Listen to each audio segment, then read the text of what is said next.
ఏకమవ్వ సీతమ్మ అందాలు రామయ్య గోత్రాలు రఘురామయ్య వైనాలు సీతమ్మ సూత్రాలు.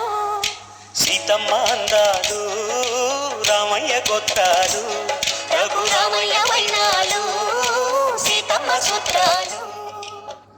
ఏకమవ్వాలంటే ఎన్ని ఆత్రాలు ఏకమవ్వాలంటే ఎన్ని అవసరాలు. ఏకమైన చోట వేద మంత్రాలు ఏకమైన చోట వేద మంత్రాలు. సీతమ్మ అందాలు రామయ్య గోత్రాలు